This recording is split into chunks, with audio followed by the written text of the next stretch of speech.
But I got him, father, cackled Morphin. I got him as he went by, and he didn't look so pretty with hives all over him, did he, Merup? You disgusting little squib, you filthy little blood traitor! Roared Gaunt, losing control, and his hands closed around his daughter's throat. Both Harry and Ogden yelled no. At the same time, Ogden raised his wand and cried, Relascio! Gaunt was thrown backward, away from his daughter. He tripped over a chair and fell flat on his back. With a roar of rage, Morphin leapt out of his chair and ran at Ogden, brandishing his bloody knife and firing hexes indiscriminately from his wand. Ogden ran for his life. Dumbledore indicated that they ought to follow, and Harry obeyed, Merup's screams echoing in his ears. Ogden hurtled up the path and erupted onto the main lane, his arms over his head, where he collided with the glossy chestnut horse ridden by a very handsome, dark-haired young man. Both he and the pretty girl riding beside him on a grey horse roared with laughter at the sight of Ogden, who bounced off the horse's flank and set off again, his frock coat flying, covered from head to foot in dust, running pell-mell up the lane. I think that will do, Harry, said Dumbledore. He took Harry by the elbow and tugged. Next moment, they were both soaring weightlessly through darkness, until they landed squarely on their feet, back in Dumbledore's now twilit office. What happened to the girl in the cottage? Said Harry at once, as Dumbledore lit extra lamps with a flick of his wand. Merup, or whatever her name was. Oh, she survived, said Dumbledore, reseating himself behind his desk, and indicating that Harry should sit down too. Ogden apparated back to the Ministry and returned with reinforcements within 15 minutes. Morphin and his father attempted to fight, but both were overpowered, removed from the cottage, and subsequently convicted by the Wizengamot. Morphin, who already had a record of Muggle attacks, was sentenced to 3 years in Azkaban. Marvolo, who had injured several Ministry employees in addition to Ogden, received 6 months. Marvolo? Harry repeated wonderingly. That's right, said Dumbledore, smiling in approval. I am glad to see you're keeping up. That old man was Voldemort's grandfather, yes, said Dumbledore. Marvolo, his son, Morphin, and his daughter, Merup, were the last of the Gaunts, a very ancient wizarding family noted for a vein of instability and violence that flourished through the generations due to their habit of marrying their own cousins. Lack of sense coupled with a great liking for grandeur meant that the family gold was squandered several generations before Marvolo was born.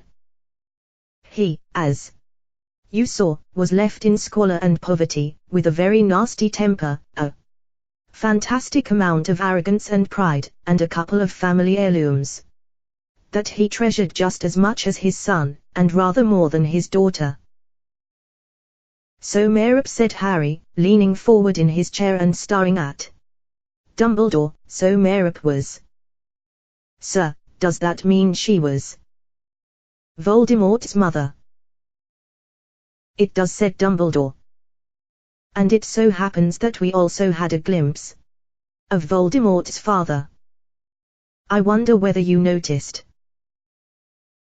The Muggle Morphin attacked the man on the horse. Very good indeed, said Dumbledore, beaming. Yes, that was Tom Riddle Sr., the handsome Muggle who used to go riding past the Gaunt cottage and for whom Merup Gaunt cherished a secret, burning passion. And they ended up married. Harry said in disbelief. unable to imagine. Two people less likely to fall in love. I think you are forgetting, said Dumbledore, that Merope was a witch. I do not believe that her magical powers appeared to their best advantage when she was being terrorized by her father. Once Marvolo and Morphin were safely in Azkaban, once she was alone and free for the first time in her life. Then, I am sure, she was able to give full rein to her abilities and to plot her escape from the desperate life she had led for 18 years. Can you not think of any measure Merope could have taken to make Tom Riddle forget his Muggle companion, and fall in love with her instead? The Imperious Curse, Harry suggested. Or a love potion. Very good. Personally, I am inclined to think that she used a love potion. I am sure it would have seemed more romantic to her, and I do not think it would have been very difficult, some hot day, when Riddle was riding alone, to persuade him to take a drink of water. In any case, within a few months of the scene we have just witnessed, the village of Little Hangleton enjoyed a tremendous scandal.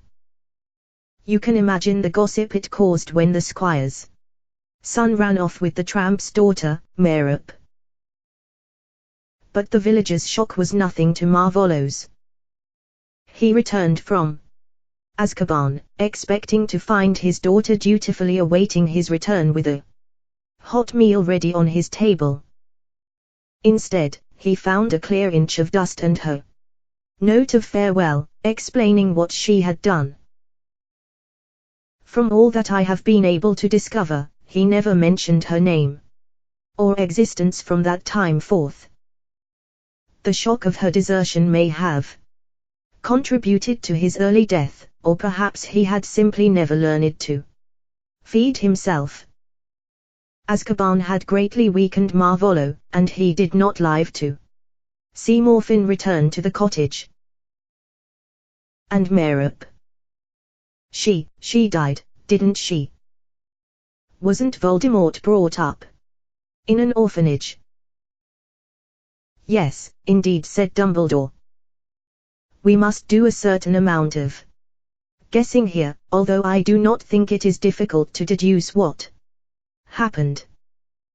You see, within a few months of their runaway marriage, Tom Riddle reappeared at the manor house in Little Hangleton without his wife. The rumor flew around the neighborhood that he was talking of being hoodwinked and taken in. What he meant, I am sure, is that he had been under an enchantment that had now lifted, though I dare say he did not dare use those precise words for fear of being thought insane. When they heard what he was saying, however, the villagers guessed that Merope had lied to Tom Riddle, pretending that she was going to have his baby, and that he had married her for this reason. But she did have his baby. But not until a year after they were married. Tom Riddle left her while she was still pregnant. What went wrong? Asked Harry. Why did the love potion stop working? Again, this is guesswork, said Dumbledore, but I believe that Merope, who was deeply in love with her husband, could not bear to continue enslaving him by magical means. I believe that she made the choice to stop giving him the potion. Perhaps, besotted as she was, she had convinced herself that he would by now have fallen in love with her in return. Perhaps she thought he would stay for the baby's sake. If so, she was wrong on both counts. He left her, never saw her again, and never troubled to discover what became of his son. The sky outside was inky black and the lamps in Dumbledore's office seemed to glow more brightly than before. I think that will do for tonight, Harry said Dumbledore after a moment or two. Yes, sir, said Harry. He got to his feet, but did not leave. Sir, is it important to know all this about Voldemort's past? Very important, I think, said Dumbledore. And it's got something to do with the prophecy. It has everything to do with the prophecy. Right, said Harry, a little confused, but reassured all the same. He turned to go, then another question occurred to him, and he turned back again.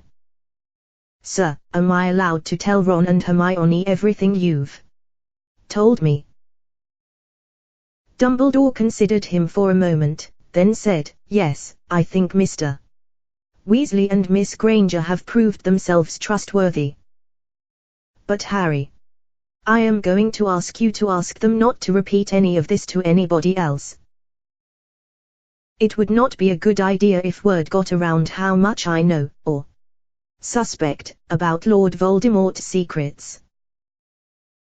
No, sir, I'll make sure it's just Ron and Hermione. Good night. He turned away again, and was almost at the door when he saw it. Sitting on one of the little spindle-legged tables that supported so many frail-looking silver instruments, was an ugly gold ring set with a large, cracked, black stone. Sir, said Harry, staring at it. That ring? Yes, said Dumbledore. You were wearing it when we visited Professor Slughorn that night. So I was, Dumbledore agreed. But isn't it, sir, isn't it the same ring Marvolo Gaunt showed Ogden? Dumbledore bowed his head. The very same. But how come? Have you always had it? No, I acquired it very recently, said Dumbledore. A few days before I came to fetch you from your aunt and uncle's, in fact. That would be around the time you injured your hand, then, sir. Around that time, yes, Harry. Harry hesitated. Dumbledore was smiling. Sir, how exactly? Too late, Harry. You shall hear the story another time. Good night. Good night, sir. Chapter 11, Hermione's Helping Hand. As Hermione had predicted, the 6th year's free periods were not the hours of blissful relaxation Ron had anticipated, but times in which to attempt to keep up with the vast amount of homework they were being set. Not only were they studying as though they had exams every day, but the lessons themselves had become more demanding than ever before. Harry barely understood half of what Professor McGonagall said to them these days. Even Hermione had had to ask her to repeat instructions once or twice. Incredibly, and to Hermione's increasing resentment, Harry's best subject had suddenly become potions, thanks to the Half-Blood Prince. Nonverbal spells were now expected, not only in defense against the dark arts, but in charms and transfiguration too. Harry frequently looked over at his classmates in the common room or at mealtimes to see them purple in the face and straining as though they had overdosed on you-know-poo. But he knew that they were really struggling to make spells work without saying incantations aloud. It was a relief to get outside into the greenhouses. They were dealing with more dangerous plants than ever in herbology, but at least they were still allowed to swear loudly if the venomous tentacular seized them unexpectedly from behind.